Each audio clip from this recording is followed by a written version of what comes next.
Welcome back, everyone. As usual, we are two dudes talking 80s. I'm John. That's my partner in crime, Lewis. Hello. We went to downward. I like this. Yeah, I'm keeping it fresh, man. Change it up. Eventually, we're going to have to have like a song in that. You're going to have to create that. But as you know, we talk about all things 80s, and we're going to talk about something we haven't talked about before.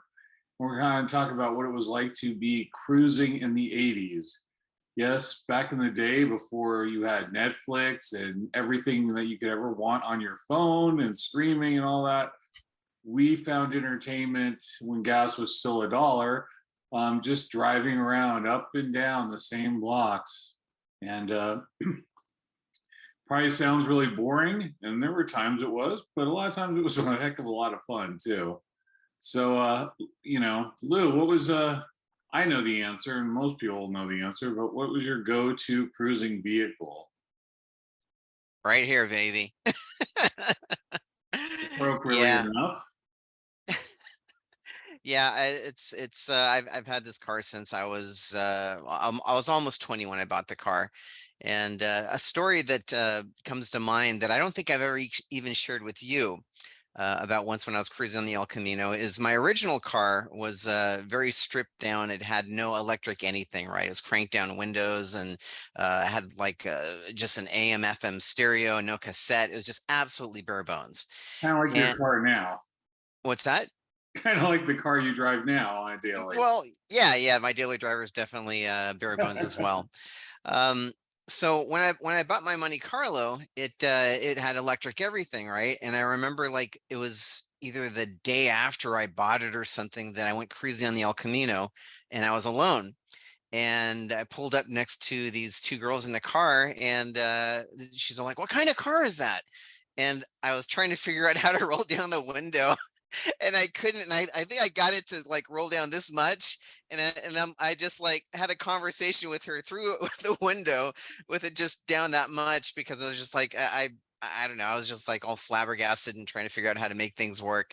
But that was sort of a dorky moment, and it's when I look back on and just crack up at now. That might have been the one. Who knows? Yeah, I started my cruise nights. A lot of times I went with friends. I had a lot of friends that had really nice cars, and I kind of felt inferior. I had a few friends that had GTOs and whatnot, and some really nice vehicles in El Camino that was really tricked out, that kind of stuff. But originally, my first car was a '69 Mustang, and sounds really cool, but unfortunately, I had seen better days. But it was certainly a nice car to have as your first car. My parents bought it from one of my old teachers for me, and so that was it. And then my next car was '85 Mustang GT. So those were kind of my two go-tos when I drove around. But you know, we used to drive around all the time and stop at places. Heidi's Pie was always a big one where we'd have to stop and maybe get some pie or something like that, or just hang out and talk with people. Obviously, Tower Records was always a good stopping point. Um, One of my memories of going out on the cruise night, so I'll never forget this, is we were driving back, and I was with a buddy, and we were kind of tired, and he's like, "Hey, do you want to go home, or you want to stay out here for a bit?" And I'm like, kind of deciding. I'm like, let's call it a night. And it was that underpass on the El Camino. God, I forget what the cross street is. Kind of how if you go to Hillsdale, that underpass right there to the Okay. Hillsdale Mall. And so he had just turned off, so we weren't going under the overpass. And we realized, I don't know what happened, but some dude had somehow jumped the middle section, and was actually driving at us head on. Oh my God. And so yeah, so it was one of those things where probably making that choice at that time probably saved our lives. Jeez, man. That could have been really, really bad. I don't know what happened. The guy, like I said, I don't know what the issue was, but that was pretty scary. So that was definitely not a fun time, but certainly an interesting little story about cruising back in the 80s. Wow. So you're talking about the intersection there that I think that's actually Hillsdale Boulevard that goes over the top, right? Yes, yeah. So we were Okay. driving on the El Camino, and you could either go under that overpass or veer off, and we Right. chose to veer off. So Wow. yeah, Wow, that's scary, man. lucky days. My big thing, I mean, this is like routine for me. I'd go out and I'd cruise on the El Camino, again, spent cheap gas, as you mentioned. It's really weird hearing that it used to be like 99 cents a gallon. And I remember that. Um, and yeah, after a fierce night of cruising, I would stop by Tower Records, pick up a CD, go to Burger King next door, pick up my bacon double cheeseburger, and that would be it. But Nice. there were fun times, man. I remember that one time that we went to bacon double cheeseburger. Nice, Lewis. We went to Burger King and they had the Alf dolls, and I think you could buy them like for a couple of bucks more with your meal. I still have mine. I actually displayed it in my car at a car show that I recently went to. But yeah, we were just sort of I remember we were listening. I'm pretty sure it was Hitman, and I was making the the doll headbanging and stuff, and people were cracking up at that. And that was in your Mustang, man. That Mustang was really cool. It was a nice car. Both of them actually were, but I don't remember ever cruising in your original Mustang. Yeah, I remember that. He had the little thing that's Born to Rock, the Alf doll. Um, that was good stuff. Now, a lot of times when we would be out cruising, eventually we'd go up to oh gosh, what was the area where everyone went racing? Oh, Canada Road. Kenyatta Road. Thank you. For some reason I want to say Crystal something. Um, I'll never forget that. God, all my stories are dark. I better find some fun stuff. But we used to go up there, and I had no idea what it was. Like when people said, "Oh, we're going up to Kenyatta Road," I pictured like another cruise area, like that was, where there would be, businesses, places to eat, things like that. I wasn't expecting Kenyatta Road. I didn't know what it was, and I think one of the first times I went there, we watched some of the racing and stuff, and I'll never forget this. There was this guy on a motorcycle, and he decided he's going to do a wheelie, and he's going super, super fast, doing a wheelie down. Of course, because it's dark, he's doing a wheelie.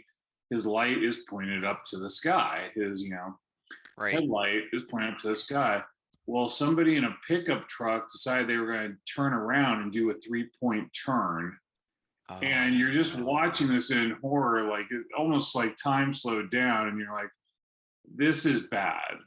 And sure enough, I saw the guy put the motorcycle down right as he was about to hit the motorcycle. So he probably had that one little second of up, and boom, he hits it, flies over the pickup truck, lands on the ground.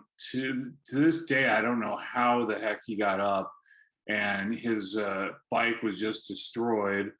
And I remember right around then the cops came to break it up because they used to come around.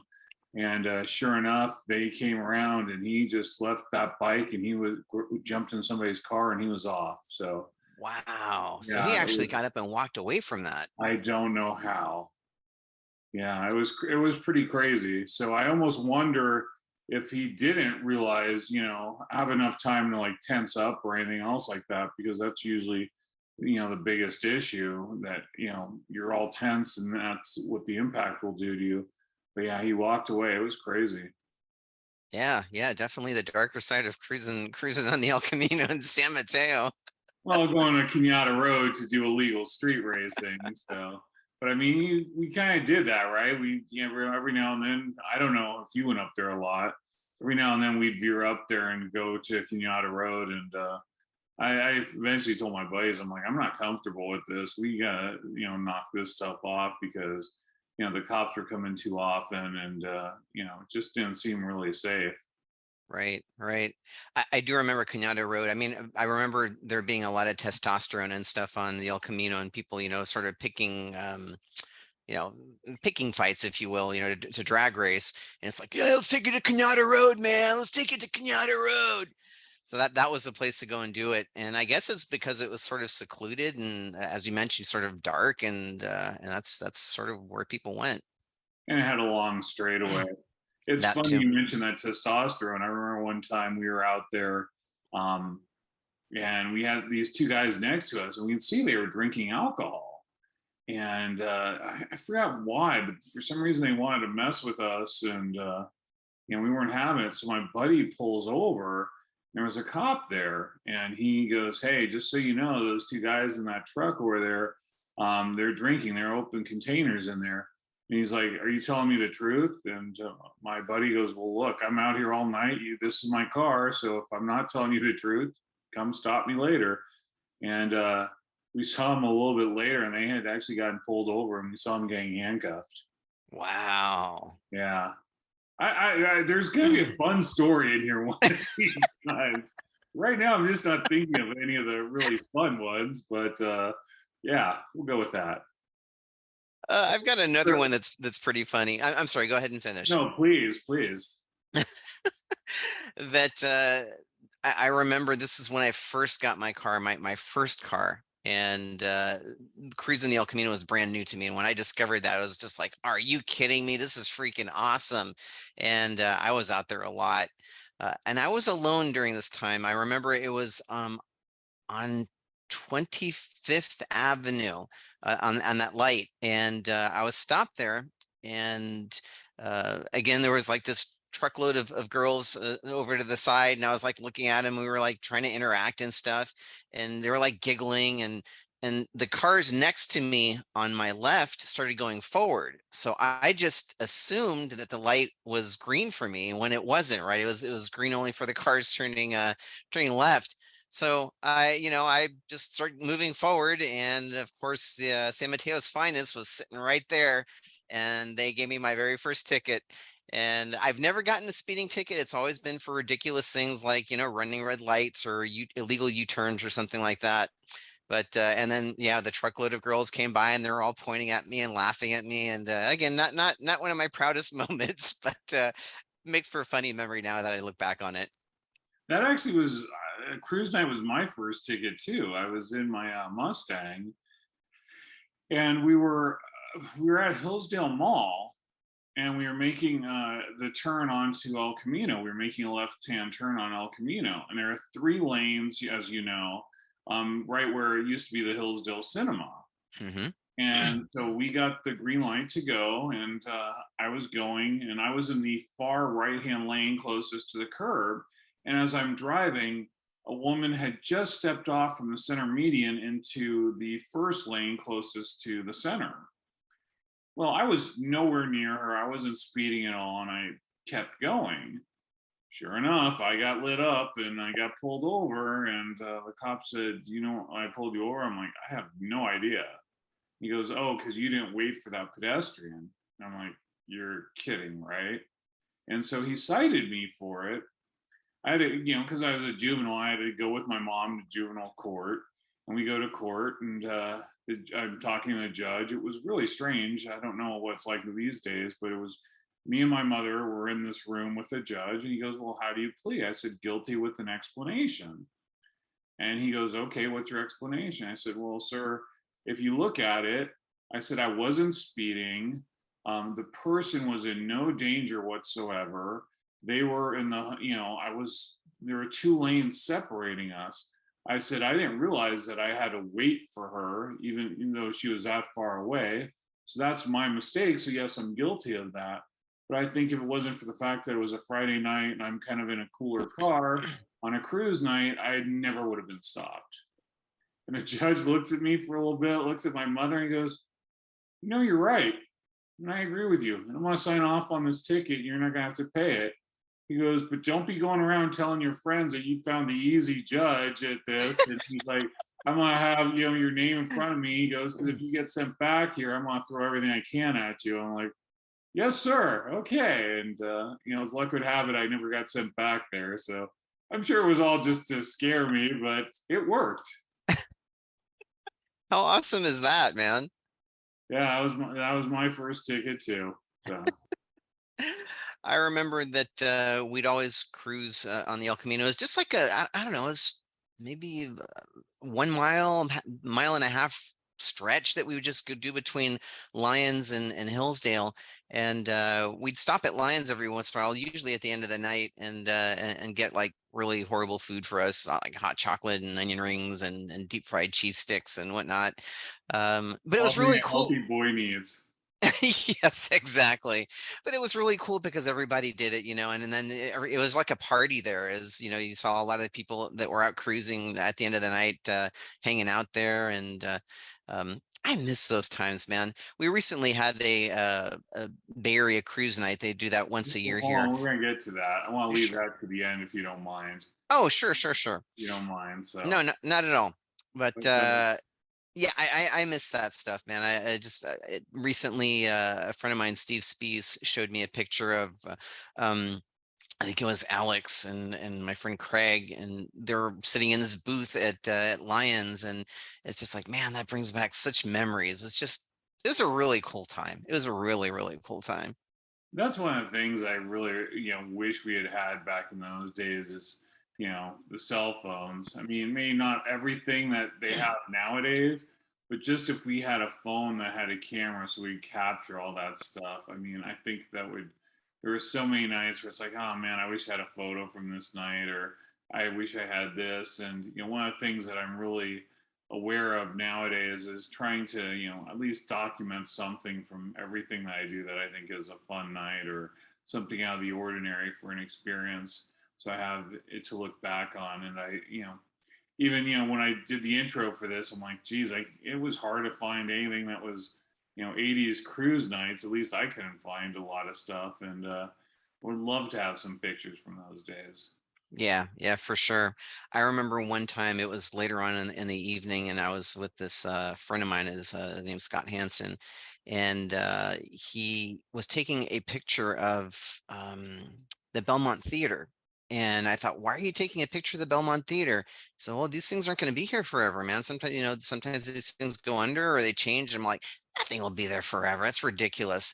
But he had a lot more foresight than I did, because it would be really cool to have pictures of a lot of those things that were around that I just took for granted. I mean, I know you talked about Carozzi's in one of our other episodes, where it was a throwback burger joint where they would come and serve you on roller skates, and just totally the 50s vibe. I never tried that. I don't have any pictures of that. I should really try and see if anybody has pictures of that on the internet. That would be interesting. For Carozzi's, yeah, that was kind of my go-to. It was it. I thought for some reason, I don't know why, I thought it was Mark Kramer that took that photo. I thought you told me. Might have been Mark. I thought it was Scott, but it could have been Mark. And it's funny because you mentioned the Belmont Theater, and that was actually the where I saw Top Gun. Wow. I remember for some reason I remember that. I saw Clue there too, but you know, Carozzi's, like you mentioned, that was another place where we would go. We get tired, and like you said, it was a '50s style burger joint. Love sitting there. People would come in with their cars. You get to see all the cars, and we got a lot of free food from the waitresses, which was always really nice. As a young man that had no money whatsoever, those were back in the early days of the ATMs, and I'd be like, oh man, I don't even have enough to get a 20 out. I was like, I guess I'll come. It's like, you can't get a 10. But yeah, there were some fun times. I remember one time we were standing out there, and my buddy Dan had his back to the El Camino, and for whatever reason, these girls drove by and they yelled out at him, "You have no ass!" And we just dying, and he's like, "Oh my god, I still have an ass." He's like pulling his pants to be tighter. He goes, "Look," and he's like, and we're just cracking up. And for quite a while after that, he had the nickname of No Ass. So we played upon that for quite a while. So that was a good time. That's hilarious, man. I remember Dan having this badass, I think it was a gold colored GTO. Yeah. Super, super nice. Yeah, going back to the Belmont Theater, that's where I lost my virginity. Yes, that's where I saw the Rocky Horror Picture Show. Oh, And like, we're getting a little crazy now. oh man, yeah, I remember my buddy Mike Miller he used to be one of the folks that would get out in front of the movie screen and act and stuff. And I actually the first time that I went was the first and only time I went was with you. And I think that Karen might have been with us, Kurt's wife. And yeah, yeah. I really should go and check that out again, if they even still do that. I think they still do. They still do some in LA. I remember one time we went, my buddy, I forgot what kind of car it was, but it was like this totally, you know, really nice, 60s, muscle car, one of those giant boats, and it was a convertible. And, you know, we knew what was going on, so we had some things packed, like the toast, and we had the water bottle. And before the movie was playing, I didn't realize it, but I had the water bottle in my hand. And I was, the music was playing, and I'm kind of like doing this.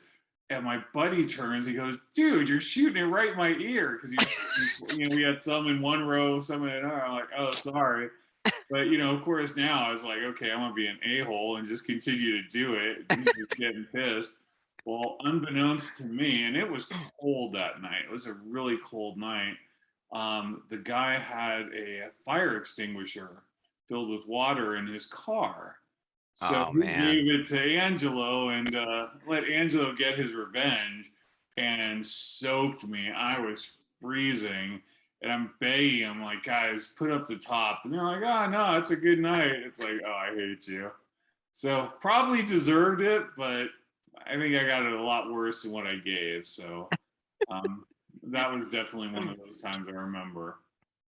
I want to touch back on the fact that your first high school car was a classic Mustang, and it's funny because at the time we didn't realize how awesome the cars were that we had access to. I mean, right, we were getting all the used cars from the 60s and stuff. So you had a lot of people out there with the classic Chevelles and Mustangs and Camaros and stuff, which are now worth a lot of money. Yeah. And yeah, I trip on that a lot, that we had access to all these cars that we just had no idea were going to be worth so much money, so much money. I really wish I had kept it. It's one of those things where I look back on it now. It's like, man, I wish I still had that car and had the ability to fix it up. But you know, 2020 is great.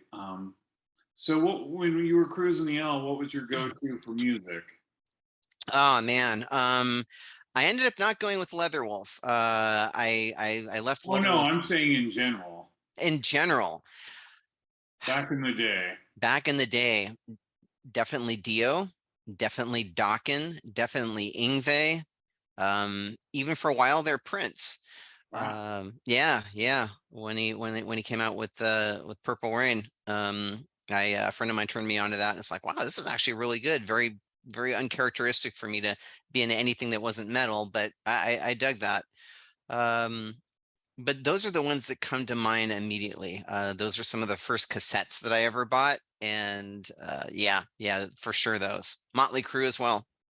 Motley Crue. Which Motley Crue? Do you remember? Oh yeah, the Shout at the Devil. Wow. Okay. Yeah. Um, For me, I liked, because of what I was listening to at the time, it was a lot of Metallica, Megadeth, Metal Church. Like I said, my buddy for a while got his Metal Church tape stuck in his GTO, so we listened to that thing for like a year. Europe was a big favorite in my car, Law's Rocket. So we had a lot of those. And enjoyed listening to music, and I remember there would be times we'd be driving around. This was before Wayne's World. We all be like listening to the music and headbanging to the music, doing a little mosh pit in the backs, the cars and stuff. And it's like, So when Wayne's World came out and the scene of them headbanging in the car, it's like, yeah, I've seen that before. I've done that before. So before we end this, why don't you tell us a little bit about your experience last weekend, because it sounded really cool, and I'd like to hear a little bit more about it. I'm sure everybody else would as well. Excellent. Yes. So somebody on Facebook organizes this yearly Bay Area cruise night, and it's on the same stretch. It's actually a little elongated. I think it goes from Hillsdale Boulevard to Third Avenue, and then back. But it's essentially the more or less the same route. And so they organize this thing every year. And last Saturday was the time of the year that they did it. And I took my car out there, and tons and tons of amazing vehicles out there. Everything that you can think of. I mean, lowriders to, classic hot rods to absolutely pristine and restored cars from the 50s and 60s. Really cool. Tons of people just on the sidewalks, just watching the cars go by. It was really cool. Very different vibe from when we, went ahead and cruised, because our main objective for cruising was to meet members of the opposite sex. Not so much here. It was all about the cars, and it was a great time. I really wish that they would do this more than once a year. Wow. Have you reached out to them to see if they may be consider like adding an extra day in the year? Or? I suggested it. I don't know that I don't know how much work is involved with this. I know that they have to coordinate with the uh, the San Mateo Police Department, and I Oh, don't know if so they're. they're on board with it, right? Yes, yeah, they're actually on board. And they're, they send out tons and tons. I mean, there are videos out there where they. When I got onto the El Camino, I saw this, what I thought was a procession of cops. There was like maybe 20 to 24 side by side on motorcycles, just going down the El Camino, getting ready to patrol things. They did a great job, man. They were really cool, and they would keep the peace. So they gave people citations that deserved it. They did a really great job, and it was really actually great to have them there to sort of help keep the order. Wow. So was it mostly cars from what era? The cars would you say? It was all over the place. I would say mainly 50s and 60s, but you had everything. I mean, you had a few, cars from the 80s there. You had even newer cars, these exotic like Lamborghinis and whatnot. You had some of those out there. Had kit cars. It was everything. But yeah, I would say that it was for the most part probably the classic ones from the 50s and 60s. Wow, it sounds pretty cool. It was Was there a lot amazing. of young people out there, or was it mostly an older crowd? Nah, no, everybody would shave heads, and it was Those that don't have to shave their heads because it all fell out anyway. well, that's the reason that most people shave heads like me. But yeah, it was definitely an older crowd. But it was still really cool. I mean, I saw Scott Amoroso out there, and he had his whole family in his car, right? He's got access to this 57 Chevy that he's been driving. And he had his kids in there, he had his wife in there, and it was really cool, really neat. Cool. Well, hopefully, if everything works as it should, I'll join you next year. That would be awesome. So it's in July, right? It can vary. It's either July or August, but this year it was in July. All right. Well, I'll be retired next year, so that's Awesome. What a way to celebrate. exactly. All right. Well, I think that about does it for our reminiscing of 80s cruise nights. I'm sorry my stories were so bleak, except for Dan having no ass, but That was you know, awesome. those are the ones that stick with me. I don't know why. There are some. Those were the stories that I remember. But man, I had a good time doing those nights. And we didn't have a lot to do. It's not like today, and so that's how we passed our time, and it was a great way to do it. And I feel very fortunate that I grew up in that time period that was available to us, and had so much fun. Same, same. It's hard to explain the vibe that you would get when you're driving down the El Camino.